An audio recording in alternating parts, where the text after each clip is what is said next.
বোন খুন হয়েছে 2 বছর হয়ে গেল। অভিযোগ তারপরেও খুনিরা বাইরে ঘুরে বেড়াচ্ছে একেবারে বহাল তবিয়তে। কিন্তু প্রশাসনের কাছে বারবার আবেদন করার পরেও মিলছে না কোনো সুবিচার। এই অভিযোগ তুলে এবার বোনের খুনের সুবিচার চেয়ে রাজ্যপালের দ্বারস্থ হচ্ছেন দুর্গাপুরের কোকোভেন থানার বাসিন্দা প্রসেনজিৎ স্বর্ণকার। দুর্গাপুর থেকে সাইকেল নিয়েই রাজভবনে আসছেন প্রসেনজিৎ।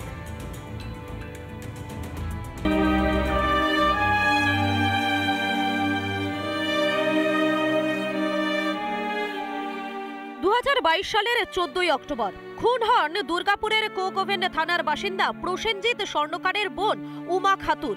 নিখোঁজ হয়ে যায় বোনের 2 সন্তান। কয়েকজনের নামে কোকোভেন থানায় অভিযোগ জানানো হয়। অভিযোগ, গত 21 মাস ধরে খুনের কিনারা করতে স্থানীয় প্রশাসনের তরফে মেলেনি কোনো সাহায্য। এবার তাই রাজভবনের দ্বারস্থ পরিবার।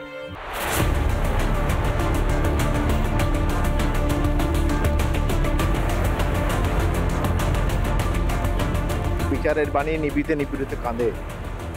সাধারণ মানুষ যখন বিচার পায় না স্থানীয় প্রশাসনের কাছে, এখন পশ্চিমবঙ্গের গন্তব্য হয় রাজভবন, সে বিরোধী দল হোক বা সাধারণ মানুষ হোক।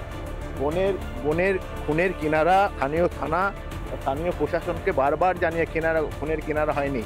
তার 2টো বাচ্চাও মিসিং আছে গত 2 বছর ধরে। এখন বিচার চেয়ে তিনি যাচ্ছেন রাজভবনে সাইকেল নিয়ে। যে 2টো বাচ্চা মিসিং হচ্ছে তাদের ছবি দিয়ে, বোনের ছবি দিয়ে বিচার চাইতে যাচ্ছে রাজভবন। মূল অভিযুক্ত হচ্ছে রফিক আলম, মার্ডারার। এটা হচ্ছে বোনের হাজব্যান্ড। প্রশাসনের উপর অ্যালিগেশন আনতে গেলে প্রচুর আছে আমার কাছে। ইনভেস্টিগেশনে গাফিলতি করার কারণে অনেক প্রমাণপত্র লোপাট হয়েছে। যেমন ধরুন, ডেড বডি বার করার পরে মার্ডার র্যাপেন খোঁজার কোনো চেষ্টা করা হয়নি। বাড়ি থেকে কে এসেছিল, স্লিপার ডগ দরকার ছিল, সেটা করেনি। রাজ্যপালের কাছে পৌঁছাতে পারলে সুবিচার পেতে পারি। কারণ বিগত 10 বছর ধরে দুর্গাপুরের বেল্টে আপনারাও জানেন, আমিও জানি, সবাই জানে, একের পর মার্ডার হয়েই যাচ্ছে। কোনো মা বাবা কোনো সুবিচার পায়নি। আমি চাই আমার মেয়ের সুবিচার। খুনিরা প্রকাশ্যে ঘুরে বেড়াচ্ছে, হুমকিও দিচ্ছে বলে অভিযোগ। এই পরিস্থিতিতে চোখের জল সঙ্গী করে রাজ্যপালের দ্বারস্থ হচ্ছেন উমার পরিবার।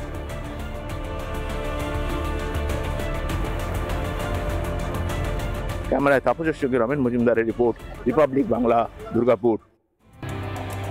সোমবার রাতে ডোডায় সেনা জঙ্গি গুলির লড়াই শহীদ হন 4 জন সেনা জওয়ান। মাত্র 27 বছর বয়সে এই শহীদ দার্জিলিংয়ের ব্রিজেশ থাপা। এই খবর বাড়িতে আসার পরে শোকস্তব্ধ গোটা পরিবার।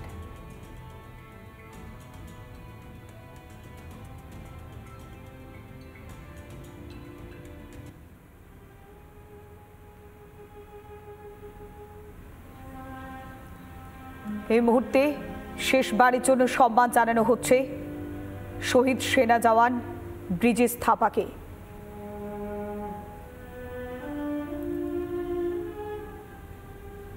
তার দেহ এসে পৌঁছেছে দার্জিলিংয়ের বাড়িতে।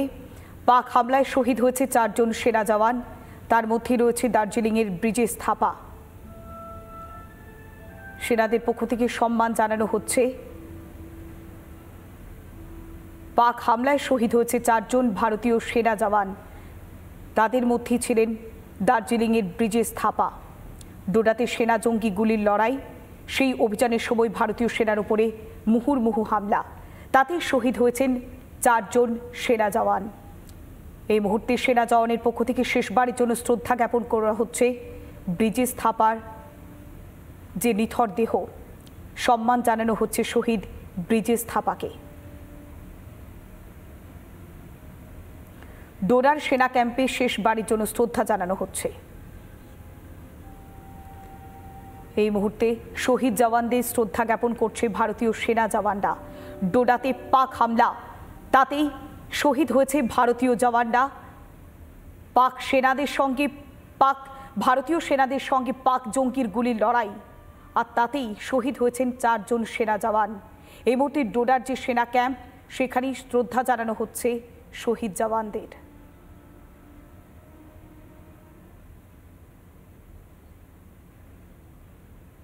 এই মুহূর্তে ডোডায় সেনা ক্যাম্পে শেষবারের জন্য শ্রদ্ধা জ্ঞাপন করা হচ্ছে।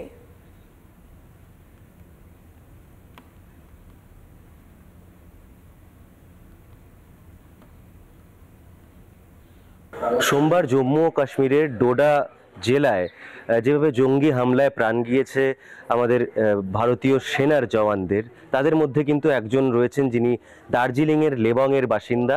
তার নাম ক্যাপ্টেন ব্রিজেশ থাপা। ডোডায় সেনা জঙ্গি লড়াইয়ে মৃত একাধিক জওয়ান, শহীদের মধ্যে রয়েছে এ রাজ্যের বাসিন্দাও। শোকস্তব্ধ ব্রিজেশ থাপার পরিবার। মাত্র 27 বছর বয়সে শহীদ ব্রিজেশ। সেপ্টেম্বর থেকেই ডোডায় ছিলেন শহীদ ব্রিজেश থাপা। कोई मतलब कोई couldn't believe only, क्योंकि ऐसे तो हमको पता था वो ऑपरेशन के लिए जा रखा है करके। तो कितने साल से ब्रिजेश है सर्विस में? सर्विस में अभी हो गया उसका 5 इयर्स होने वाला था अभी। कितने साल का था वो अभी 26 कंप्लीट हो गई, 27 में स्टार्ट करते हैं। मेरा लास्ट बात संडे में हुआ था 9:30 बजे सुबह।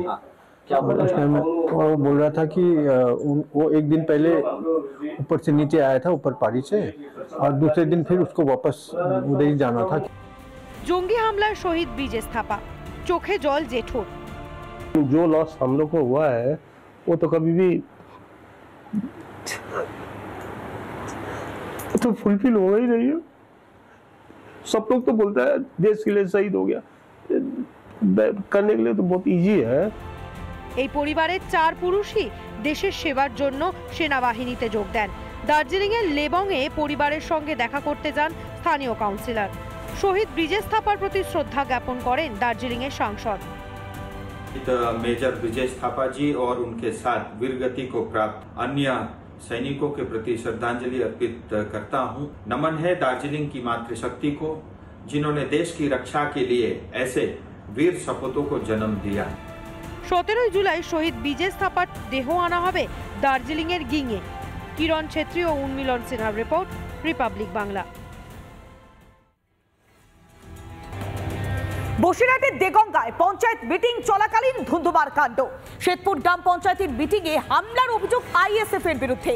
সোহার শ্বেতপুর গ্রাম পঞ্চায়েতে উন্নয়নমূলক কাজ করতে না দেওয়ার পাল্টা অভিযোগ করছে আইএসএফ।